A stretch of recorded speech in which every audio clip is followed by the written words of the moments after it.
Hi, I'm Ciel, and today I will demonstrate how to render like this in 3 simple steps, as well as discussing the mindset for copying as a study method. While working on my OC sketch design, I thought I should experiment with different art styles that inspire me. And one of the artists that came to my mind was Hashimoto-san. So my mission was to color this sketch, and while looking for a reference from Hashimoto-san's loaded portfolio, I found this Kitagawa Marin art.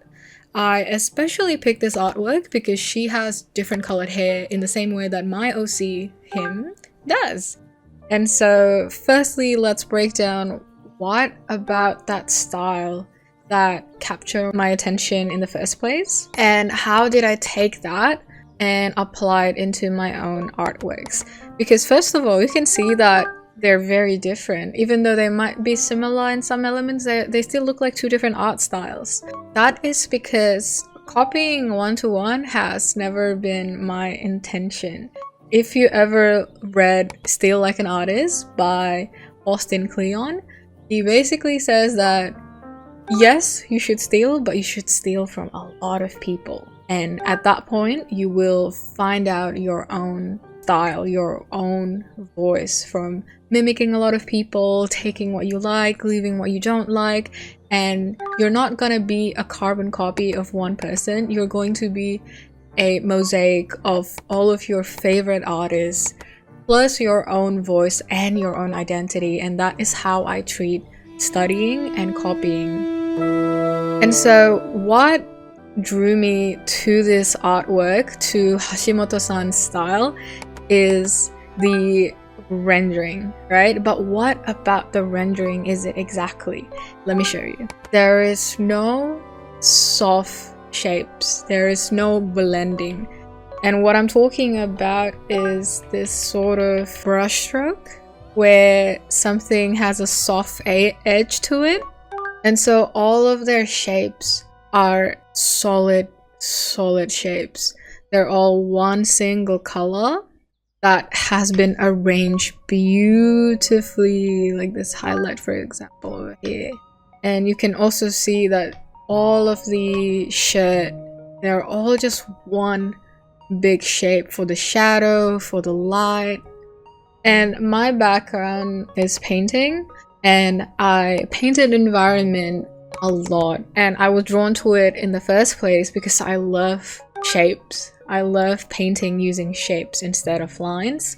And so seeing that this artist used those shapes in a character instead of like just environments, which is pretty common, I'm like, dude, let me try it out. And so that getting the nice simple shape and use a simple blocky color to basically represent the entire thing was what I did in my own rendition. And so that is element number 1, where we have nice and beautiful shapes and use solid colors to paint those shapes, and those shapes represent some shadow or some light that indicates the form of the character or the object. Now, another element of Hashimoto-san's style that I didn't copy is the line art. If you guys know me or you've been around, you know I'm not a big fan of line arts. They've used a dark color to kind of create the outline of the character. There's also a difference where this one seems a bit darker than that one, but we can tell from this over here and this over here that what Hashimoto-san used was an opacity brush. So it's basically a brush on lower opacity, so that when you do two lines on top of each other, they layer like that. If I make the brush a little bit bigger, it might be a bit more obvious. So that is a stylistic choice that they used.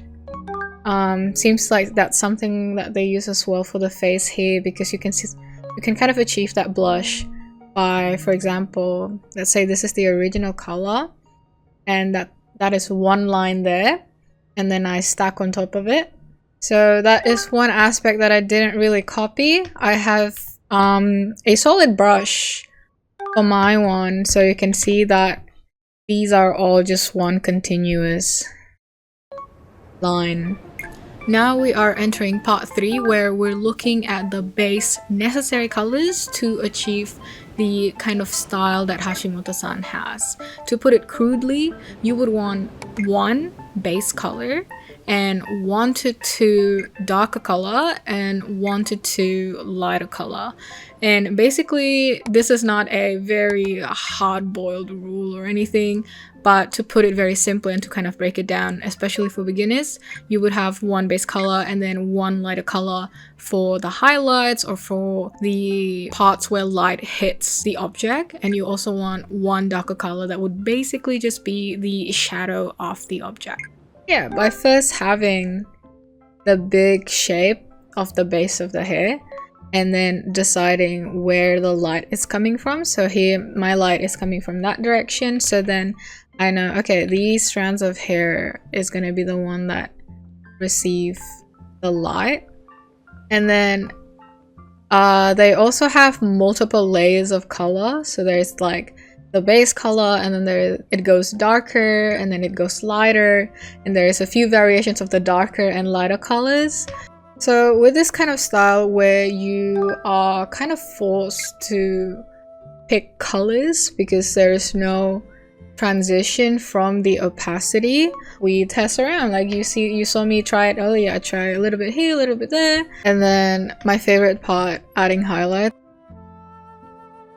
Now, to summarize today's lesson, this rendering style is achieved by having 3 different elements. 1 is by having a solid color represented using good shapes. 2 is by using an opacity brush for line art and certain elements like the blush on the face.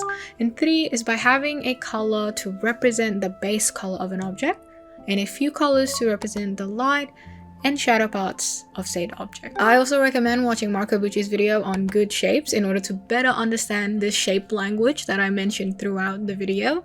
And finally, we learned that artists collect things that they love. Studying from other artists can come in the form of copying, but in that process of copying, you should also be reflecting on what aspects do you love, instead of blindly hoarding every element of one artist's art style. In other words, we are shaped by what we love, and isn't that so beautiful? Alright, before we pack up, I just want to let you know that I share tips, essays, and personalized feedback on my Patreon. Feel free to check it out. And if you haven't been subscribed already, this is a good time because I am planning to make a character design video next, and perhaps it might involve some Valorant, I don't know. But yeah, if you're keen to see what's gonna happen next, subscribe, join my Discord server, and as always, thank you so much everyone.